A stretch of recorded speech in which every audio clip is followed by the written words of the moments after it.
Welcome to the NFNR podcast with your host, Dev. And And today we're going to be talking about genders, sexualities, and map design, but more importantly, sexualities. Is that correct? Yeah, correct. Yeah, so the last two live podcasts we did were based on genders, and we went through all 68 that are on the Healthline list. So now we're working our way through the sexualities. It might take us a couple podcasts, but we're going to get through it. And as always, these get uploaded to YouTube within 24 hours. I have been a little lazy in previous attempts, but that's just because I'm not the world's best at video editing. And yeah, that is pretty much it. Don't you shoot yourself down like that, Mod? Dev, even. I can't believe you mistook me for yourself there, Mod. Sorry, I got confused. That happens quite often, doesn't it? Yeah. I'm not trying to start beef. I'm a vegetarian when it comes to fighting. Okay, stop throwing tofu about. No, it just means I only go for the vegetables. We're in a very giggly mood today. Something's happened, and we just keep giggling. I blame you for this, Dev. Oh, I think you mean Mod. Alright, let's get down to business. Right, so, as previously stated, we're using the healthline.com website. It's absolutely incredible, so it definitely should be used by anyone who's questioning anything or they want to check their health, sexual health, anything like that. This has advice for everything: mental health, sexualities, genders, whatever you're questioning, they have advice, and it is awesome. And they have loads of different connections throughout counselling groups and everything like that. So it's definitely something I should suggest. So, I just choked on myself. Suave. Dev coughs up half a crown. No, I call you Dev. So the first one is allosexual, and it's a word and category describing those who experience sexual attraction. Use of this term helps normalize the experience of people on the asexual spectrum and provides a more specific label to describe those who aren't part of the asexual community. I didn't really listen to a lot of that because I was still choking. But I'm just going to quickly read it again. Okay, yeah, no, that makes sense. Oh, sorry. I choked on. I don't really know what I choked on. I'm not going to lie to you. I'm just not very good at breathing. Oh, why am I getting a phone call? Normally put my phone. Do not disturb. That was my brother. I hope he's okay, but we have more important and pressing issues to deal with for the next hour. So, the next one goes on the same lines as what Mod said, which is allosexism. This refers to the norms, stereotypes, and practices in society that operate under the assumption that all human beings experience or should experience sexual attraction. Allosexism grants privilege to those who experience attraction and leads to prejudice against an erasure of asexual people. Does that make sense? Not really, but it's kind of like allosexual. Yeah, it's pretty much it's saying that it's kind of stating that it is normal to feel sexual attraction to other people instead of not feeling it or feeling it to oneself instead. Oh, okay, yeah, that makes sense. Which in itself, to me, seems like a form of sexism, which is why it's stated allosexism. It kind of says that that is the only thing that you can be doing instead of focusing on yourself, I think. Right, Mod. So the next one is androsexual, and it's a term used to communicate a sexual or romantic attraction to men, males, or masculinity. This term intentionally includes attraction to those who identify as men, male, or masculine, regardless of biology, anatomy, or sex assigned at birth. Okay, that makes a lot of sense. It's just saying it's just talk about the male attraction kind of thing. Well, female attraction towards male, or male attraction towards male. But I guess it's considered the female attraction because that's what it's kind of stated as in movies, social media, and all of that lot. Before kind of different sexualities and genders kind of came into mainstream, when they were less heard of, this was kind of the general one or the other stereotype. Next one is asexual. Someone who identifies as a member of asexual community experience little or no sexual attraction to others of any gender. Asexuality is a broad spectrum. People who identify as asexual may also identify with one or more terms that can more specifically capture their relationship to a sexual attraction. also referred to as aces, which is something we talked about in the previous podcast. Some people who are asexual do experience romantic attraction to people of one or multiple genders. Some asexual people may also engage in sexual activity. Does that make sense? Yeah. Yeah. Alrighty. Don't think that one needs a lot of explaining, to be honest. So moving on to the next one is aromantic. A aromantic orientation that describes people who experience little or no romantic attraction regardless of sex or gender. So that probably means like they just don't feel attraction to people. Yes. Yeah, this is just talking about romantic attraction, not necessarily sexual attraction to other people. I'm not gonna lie, when you first read it, I was reading it as well on my screen, and the first thing I thought of, because I misread it, was aromatic rice, which did kind of throw me a bit. But then I started reading it, I was like, oh wait, no, there's an M in there, so an N in there even, a Nigel. Well, we are really not going at the usual pace. You're right there, Mud. Yeah, WhatsApp just decided to open up on my screen. Oh no. How can we survive in this modern world of so many communication devices? The cat's going AWOL, by the way. Autosexual. A person who's sexually attracted to themselves, someone's desire to engage in sexual behaviour such as masturbation doesn't determine whether they are autosexual. So it is someone who is physically and sexually attracted to themselves, but they're saying that, you know, someone who masturbates doesn't necessarily have to be considered autosexual. That is just a personal trait, which is understandable because, you know, I think everyone at some page in their life, you know, unless for religious reasons, has probably experimented with masturbation. Doesn't necessarily mean that they're attracted to themselves. Just means that that is something that they do, you know, to blow off steam. So I've heard from many people use that phrase, and I absolutely love it. I'm not gonna lie. Moving on. The next one is auto-romantic, a romantic orientation that describes a person who's romantically attracted to themselves. People who identify as auto-romantic often report experiencing the relationship they have with themselves as romantic. That's like autosexual. Yes, it's just a yeah, yeah, pretty much. But it's this one is more of a romantic attraction more than a sexual attraction, which is probably why it doesn't discuss anything about the masturbation side, because this is purely in physically just mental attraction. I think that makes sense. Right, the next one is bicurious. This was the first sexuality that I'd heard of other than straight or gay. To put it plain and simple, that is all I knew of for most of the years of my life.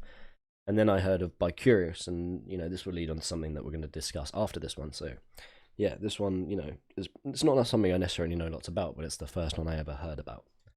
This refers to people who are questioning or exploring bisexuality, often due to curiosity about one's romantic or sexual attraction to people of the same or different genders. I think that's pretty much describes itself. It's quite self-explanatory. Yeah, very self-explanatory. Right, Mod. So the next one is bisexual, which is a sexual orientation. So I'm really struggling to read. A sexual orientation that describes people who experience sexual, romantic, or emotional attraction to people of more than one gender, also referred as bisexual, typically includes individuals who are attracted to a variety of people with genders that are similar to and different than their own. Yeah, that sounds exact. Well, it is exactly what bicurious is, but it's more of a definitive term for it. So they're not necessarily experimenting. They know that they prefer two or multiple genders, and they're not experimenting anymore. It's more of a case of they just know that about themselves. Yeah. Yeah. It's more of a comfortable situation, I guess, once you've finally discovered who you are. Biromantic. People who experience romantic attraction but not sexual attraction to people of more than one gender. Okay, that one, you know, it's just the same as bisexual, but without the sexual attraction. I understand that. So the next one is closeted. So closeted, or the state of being in the closet, describes people in the LGBT LGBTQIA+ community who don't publicly or openly share their sexuality, identity, sexual attraction, sexual behavior, gender expressions, or gender identity. Closeted is often understood as the opposite of out and refers to the metaphorical hidden or private place an LGBTQIA+ person comes from in the process of making decisions about disclosing gender and sexuality. Some people may be out in certain communities, but closeted in their own due to fears of discrimination, mistreatment, rejection, or violence.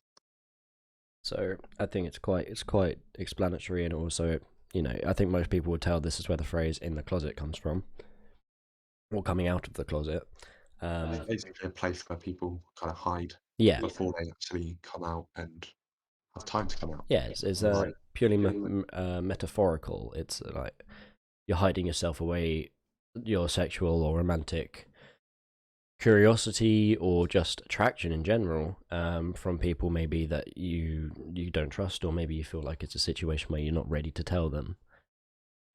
Which is, I think millions of people go through that every single day, and it's a very harsh situation to go through. And again, as I said on multiple podcasts now, I couldn't imagine it, but I do have a lot of respect for people who do it.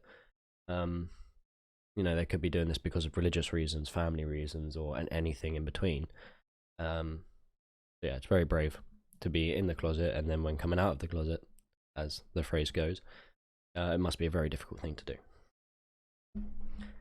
Talking about coming out of the closet, the next one is coming out, a phrase that refers to the process of being being open about one's sexuality and gender. For many LGBTQIA plus people, coming out isn't a one-time event, but a process and a series of moments and conversations. Also described as coming out of the closet, this process can include sharing about a same gender or similar gender sexual or romantic attraction or experience, identifying as LGBTQIA+, or disclosing one's specific gender identity, gender expression, or sexual or romantic orientation.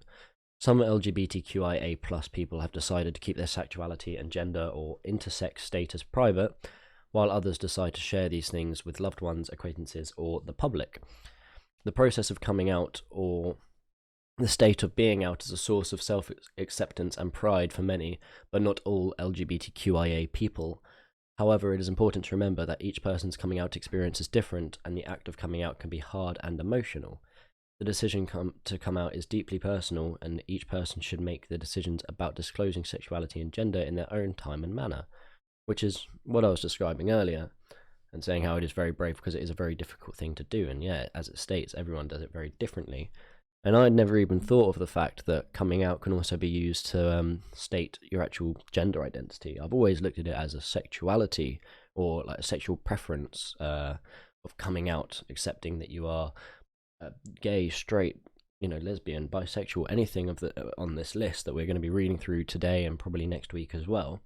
I'd never considered it to be, coming out as male, female, trans, assigned male at birth, anything like that. So, I've already learned a couple of things today. Does that make sense to you, Mod? Yeah, that makes a lot of sense. Like, I heard someone say that, I'm not sure what it was, but once you come out to everyone, because when you meet someone, they're like, "Oh, what's your sexuality?" And you end up having to come out to everyone. It's not as easy as being straight or anything. Everyone assumes you're straight until you say something about it, Exactly. Yeah. which must be very difficult to come to terms with, especially if kind of from a very young age that you're not. And everyone assumes that you are until eventually you're able to feel comfortable saying it around people. The next one is cupiosexual. Yeah, QPO. Cupiosexual describes asexual people who don't experience sexual attraction but still have the desire to engage in sexual behavior or a sexual relationship. Okay. I'm kind of struggling to wrap my head around that one.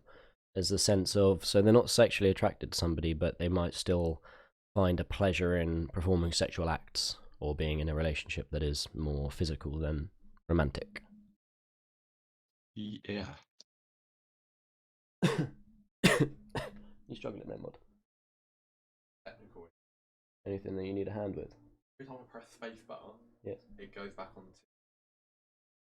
Have you clicked on the app?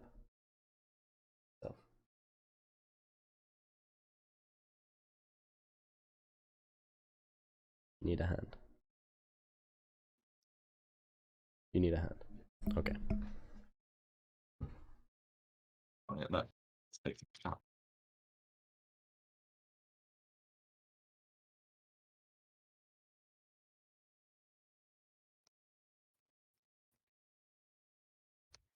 So if you talk into this.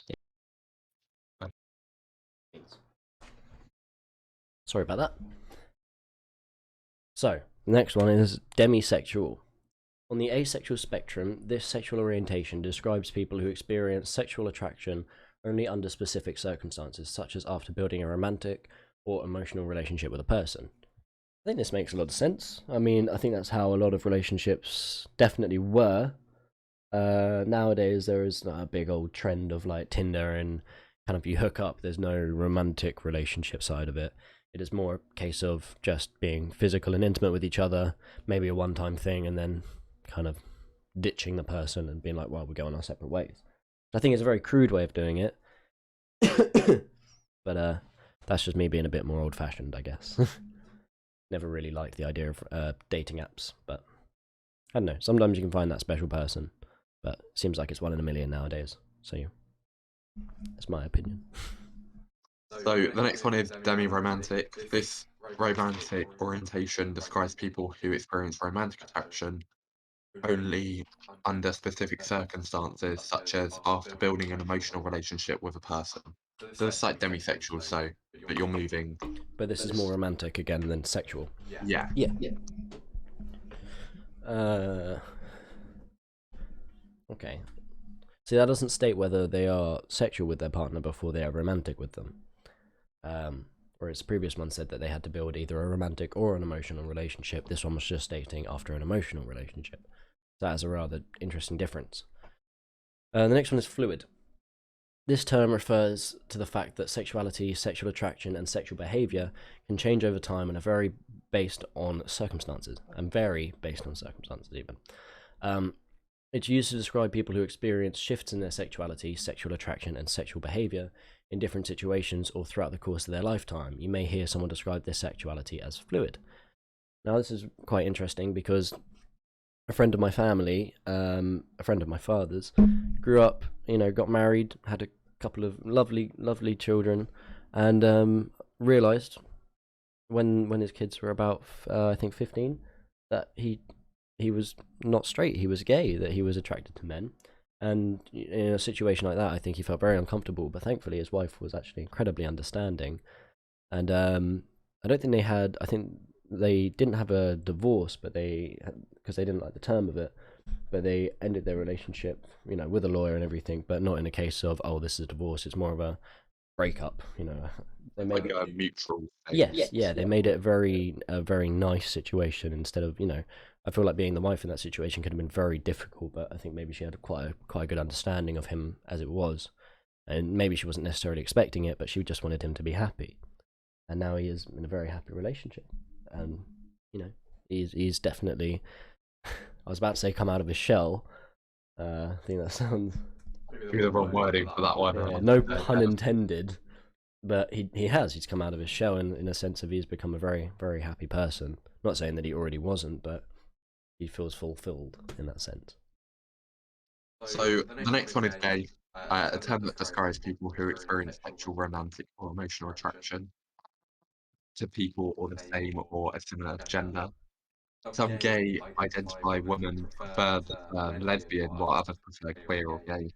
It's also best to ask which word or term someone uses to describe themselves. The field of medicine and psychology previously referred to the sexual orientation as the homosexual. Homosexual is now viewed as an outdated and offensive term and shouldn't be used to refer to LGBTQIA. That's interesting.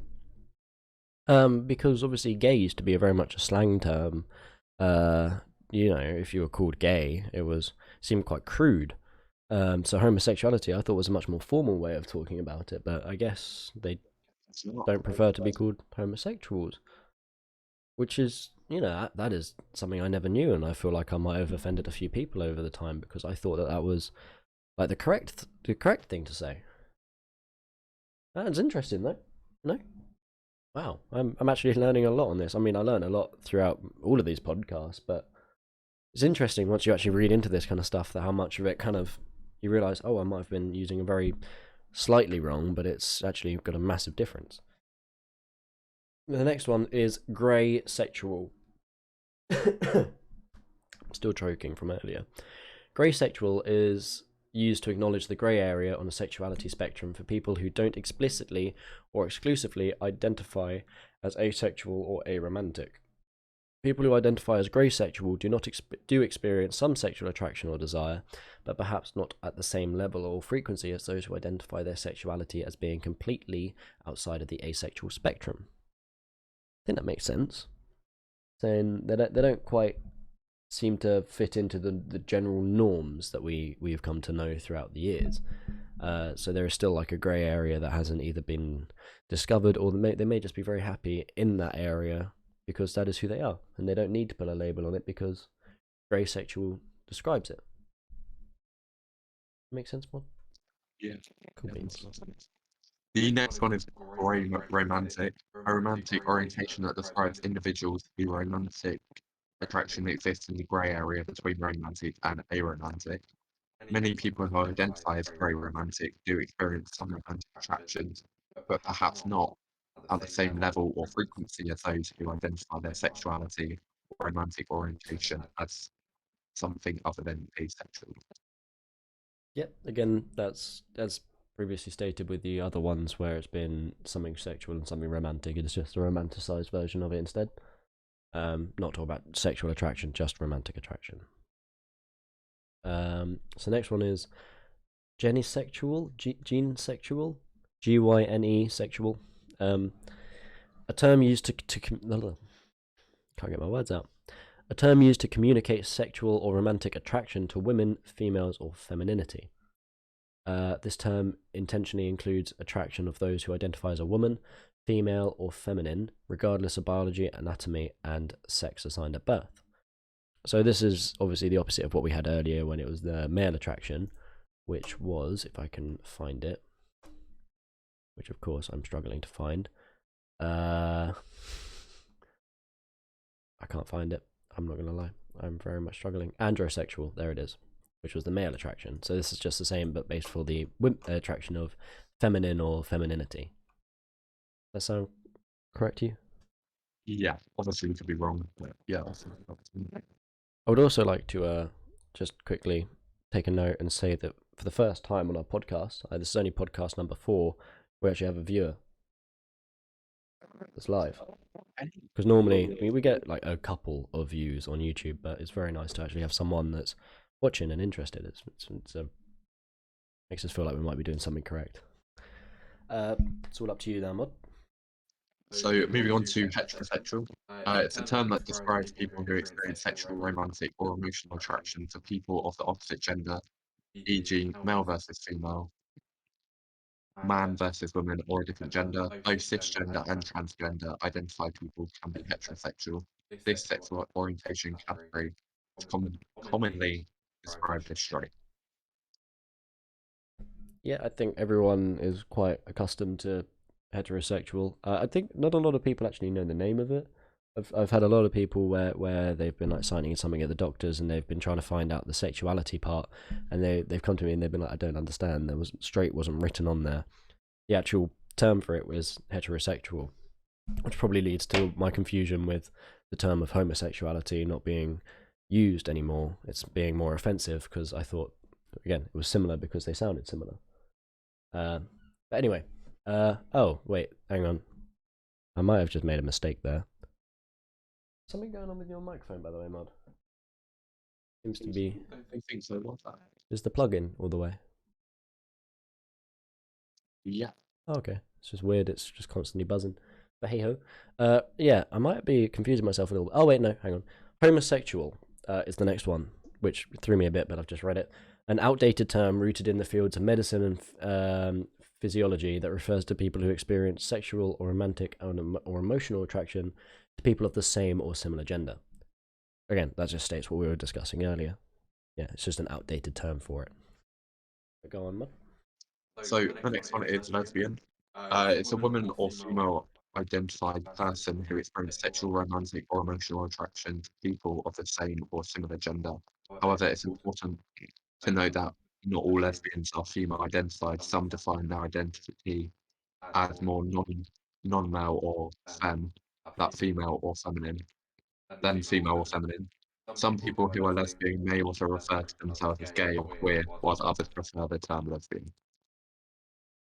Yeah, yeah, makes a lot of sense. Yeah, makes a lot of sense. So I was just having a little read of it. No, that is very self-explanatory. And again, it's one of those phrases that we've kind of grown up understanding. So the next one is the LGBTQIA+. So the acronym that is often used to describe people who don't identify as exclusively heterosexual or exclusively cisgender.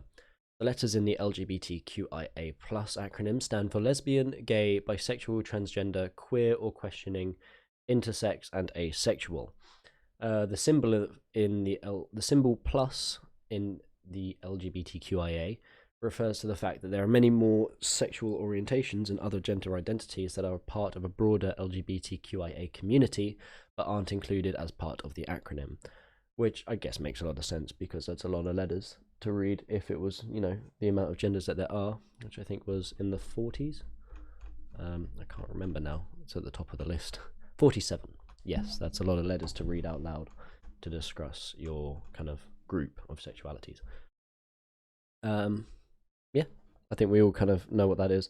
Some people might know to it as the LGBTQ. Some might know of it as just LGBT or the LGBTQ plus. It's kind of progressively grown throughout the years as more genders have been sexualities have been identified. So yeah, expect that to maybe grow a little bit more in the next few years. But it should always stay around the same grounds as LGBT, I'm assuming. But that's not my place to really say. So the next one, I'm not sure if I'm not pronouncing this right, is libidoist asexual. It's libidoist. Libidoist, yeah.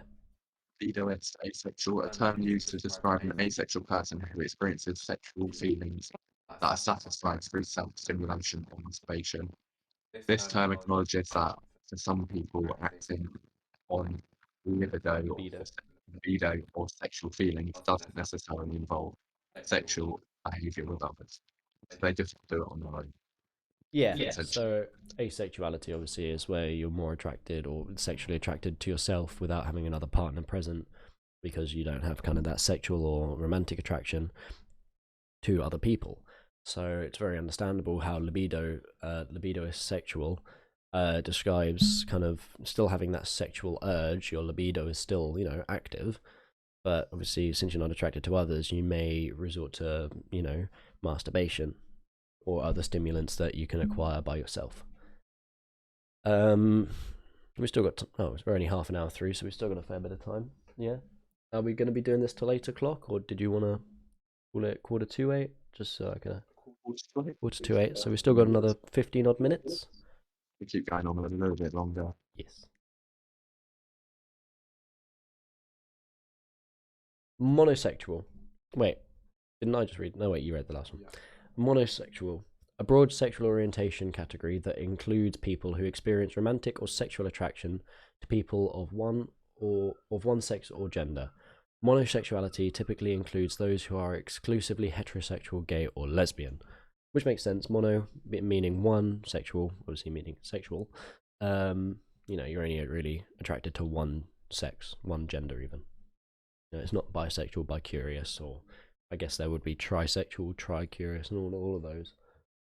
Yeah, that makes sense, Shimon. Yeah. Moving on again. I'm going to pronounce it wrong again. Did you want me to pronounce it? Yeah. Okay, non-libidoist asexual. It's referring to an identity on the asexual spectrum. Libidoist. Asexual is someone who doesn't experience any sexual feeling or have an active sex drive. We didn't rehearse that either. That was purely on the spot. Yeah, Devon mod for the win right there. Air high five. We're literally across the room from each other. We could have just stood up and done that. But no, that makes a lot of sense. It's just describing how, you know, they don't really have the sexual attraction. Yeah, that makes a lot of sense. Moving on. Omnisexual. Omnisexual is similar to pansexual and can be used to describe people whose sexuality isn't limited to those of a particular gender, sex, or sexual orientation. Now, those who don't understand what pansexual was, it will be described later. In fact, there's only 2 more down the list, so there's no point me describing it now. But, you know, just gotta wait another minute or 2. Oh, wait. It's the next one. It's the next one. Brilliant. So the next one is pansexual. It's a term that describes people who can experience sexual, romantic, or emotional attraction to any person, regardless of that person's gender, sex, or sexuality. I remember when I first learnt about pansexuality, and I couldn't quite wrap my head around it. It's still one of those areas that I'm not fully understanding of, and I'd love to know a little bit more about it. But from what I can tell, it's not based on your attraction to them, not based on looks, age, gender, anything like that. It is purely that you have a sexual attraction to this person, and that is it. That is all it is. I still can't quite fully wrap my head around it, so I wouldn't say much about it because I don't understand it as much. Whereas the rest of these, I can kind of understand them a bit more. This one, it's just, I guess I don't know boundaries. I'm very good with boundaries and numbers and stuff, and this doesn't seem to have very many like physical boundaries that I can see. But I don't know. That's just how my brain works. I still agree with it, obviously. I feel like I'm making myself sound like I don't, but I do. I just don't understand. Panromantic. Again, I'm assuming this is similar to pansexual, but in a romantic sense. A term that describes people who experience romantic or emotional but not sexual attraction to any person, regardless of the person's gender, sexuality, or sex. Yeah, it's the exact same, just with the romantic attraction. Sorry, I got confused there. So the next one is polysexual. Yeah. A term that describes people with sexual orientation that involves sexual or romantic attraction to people with varying genders. Polysexual orientation includes bisexuality, pansexuality, omnisexuality, and queer, among many others. Yeah, I think that makes sense. I think it pretty much describes itself, doesn't it? Yeah. Yeah. Um, Term that's used to describe. Yeah. Poly meaning multiple. So. yeah, that's what I'm saying. Yeah. All right. Pomosexual? Pomosexual? P-O-M-O sexual. A term used to refer to people who reject sexuality labels or don't identify with any of them. Pomosexual is not necessarily an identity. I think that's similar to one that we described earlier, but I can't remember which one it was exactly. Again, we do reread through these lists. It's just it's been a pretty busy day for both of us. I've been at work, and Mod has been out doing a lot of stuff in a lot of people. Yeah, I've been driving that over honestly. It really does, I will let you read the next one. I just got to quickly sort out something in my head. So the next one is passing. So passing refers to society perception and assumptions of someone's sexuality or gender. Specifically, this term is most commonly used to discuss the frequency and extent to which an LGBTQIA+ person is perceived as or assumed to be straight or cisgender. It's important to note that some LGBTQIA people have the desire to pass while others do not. In fact, the act of being perceived as straight or cisgender can be a source to discomfort and discrimination for some people in the LGBTQIA+ community. Yeah, I think that makes a lot of sense. Yeah. So they don't identify.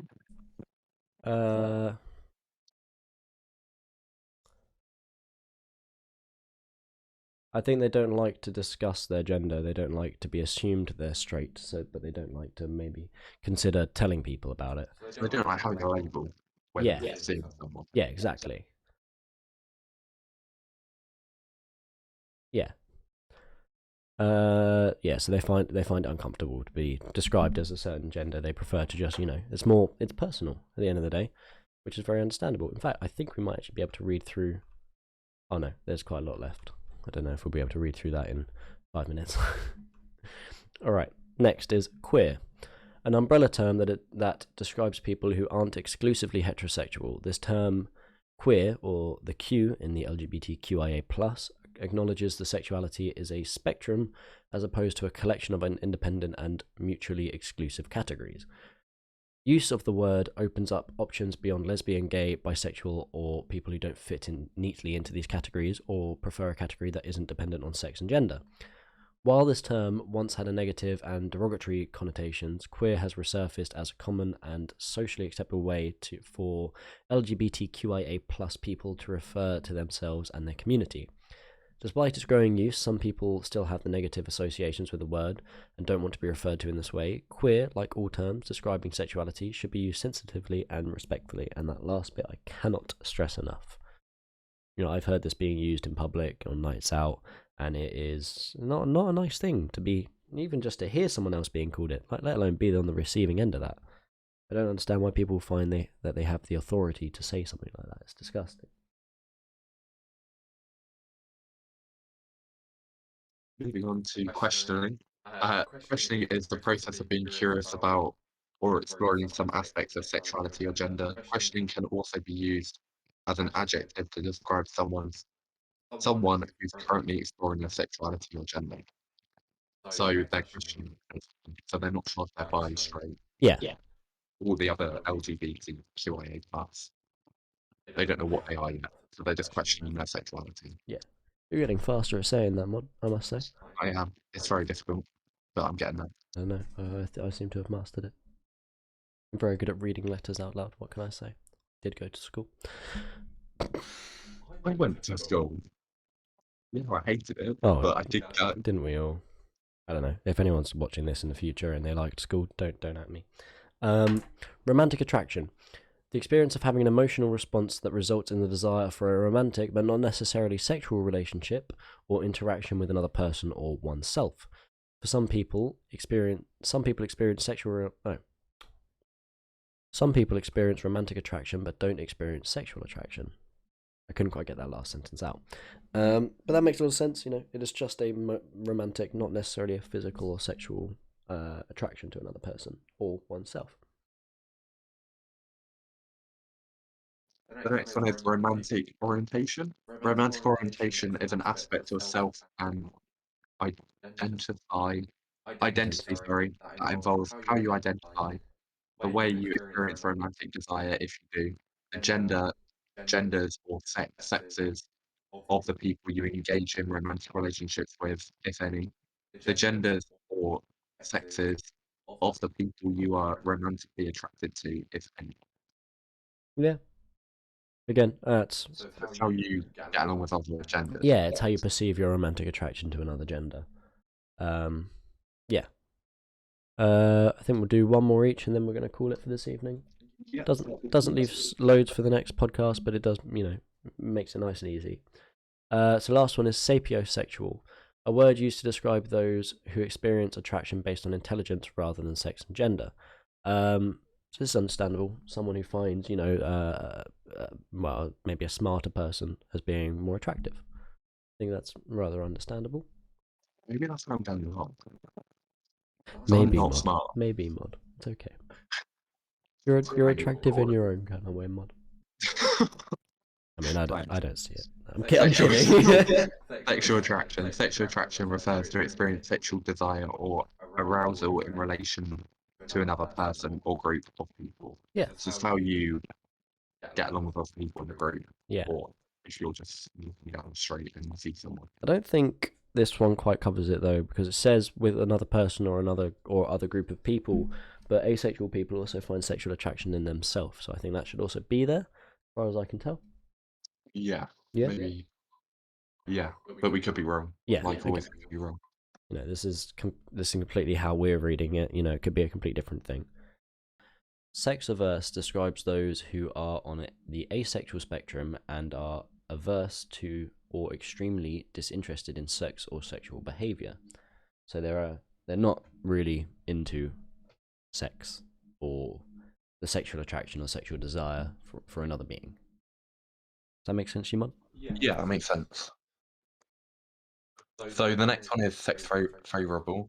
On the spectrum of asexuality, sex favorable, viewed as the opposite of sex repulsed, and describes those who are asexual and in certain situations can have favorable or positive feelings towards sex. So they have, so they like it and they're positive about it, Yeah, I assume. it's a very natural feeling to them. There's always some form of sexual attraction. Not always, obviously, but there is a form of sexual attraction. They're not discouraged or off put by it. So the next one is sex indifferent. Sex indifferent describes those who are on the asexual spectrum and feel indifferent or neutral about sex or sexual behavior.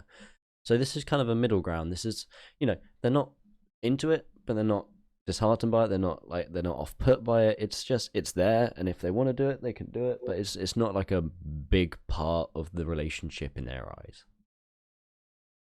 Yeah, Yeah, yeah, yeah, I yeah. think that makes sense.